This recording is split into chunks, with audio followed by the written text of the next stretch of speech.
Delhi NCR में हर आदमी इन दिनों 10 सिगरेट पी रहा है। चारों तरफ धुंध की चादर छाई हुई है।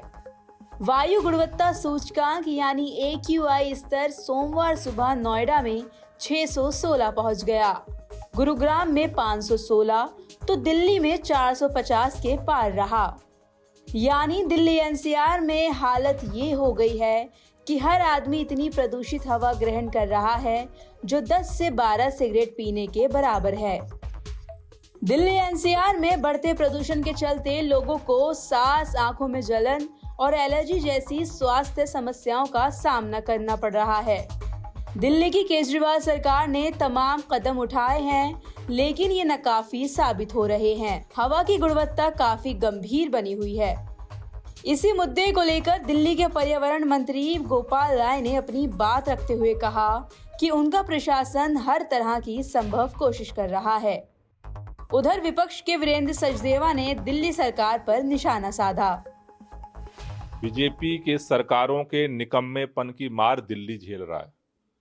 दिल्ली सीएनजी की बस सड़क पे दौड़ा रहा है, लेकिन डीजल की बसें आज भी भाजपा की सरकारें दौड़ा रही हैं, उसका मार दिल्ली झेल रहा है। दिल्ली के अंदर जनरेटर सेट नहीं है, लेकिन पूरे यूपी और हरियाणा के अंदर जनरेटर सेट के धुओं की मार दिल्ली झेल रहा है। दिल्ली के अंदर जो काम हुए हैं, अगर भाजपा के लोग इसी समय जो काम चल रहे हैं ना उतना ही काम कर दें तो उससे भी दिल्ली की काफी भला हो जाएगा। भाजपा के लोग बोलने के लायक नहीं है। पहले काम करो, फिर आकर के बात करो।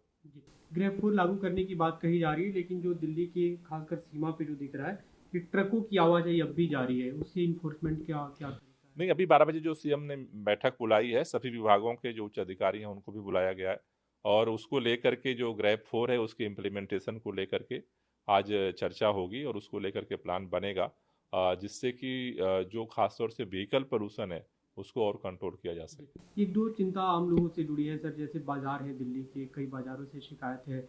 बाजार के जो प्रतिनिधि वो लोग लगातार पत्र भी लिख रहे हैं दिल्ली सरकार को, केंद्र सरकार को। बाजारों में फुटफॉल काफी कम है, नुकसान की भी उनकी आशंका है। देखिए, अब जिस तरह की स्थिति है, जब जिंदगी पे संकट आता है तो निश्चित रूप से उसका असर होता है। मेरे ख्याल से सभी लोग ये कोशिश कर रहे हैं कि जल्द से जल्द जो है जो सोर्सेज हैं उनको कंट्रोल किया जाए, स्थिति सामान्य हो, इससे सब चीज़ें सामान्य हों। लेकिन अभी तो लोगों की कोशिश हमारी यही है कि कम से कम इस जो सोर्सेज हैं उनको कंट्रोल किया जाए और जो लोगों के सांसों पे इसका असर हो रहा है उसको कम किया जाए। तो मुझे लगता है कि अभी सबको उसमें सहयोग करने की जरूरत है। कल अकेले पंजाब में पराली के 3,230 केसेस रजिस्टर्ड हुए, अकेले एक पंजाब में। लेकिन आप पंजाब के बारे में नहीं बोलेंगे क्योंकि वहां आपकी सरकार है। दिल्ली में लोगों का दम घुट रहा है, आंखें जल रही हैं, लेकिन आपके लिए राजनीतिक पर्यटन ज्यादा जरूरी है। पिछले 9 सालों में प्रदूषण को लेकर आपने कभी कोई गंभीर चर्चा नहीं की।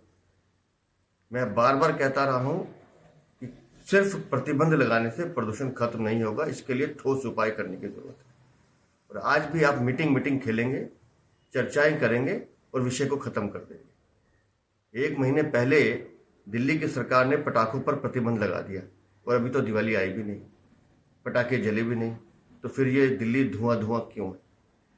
अरविंद केजरीवाल, दिल्ली में डस्ट प्रदूषण, दिल्ली की खराब सड़कें और पंजाब की पराली, ये 3 कारण हैं दिल्ली को जलाने के लिए, जिसके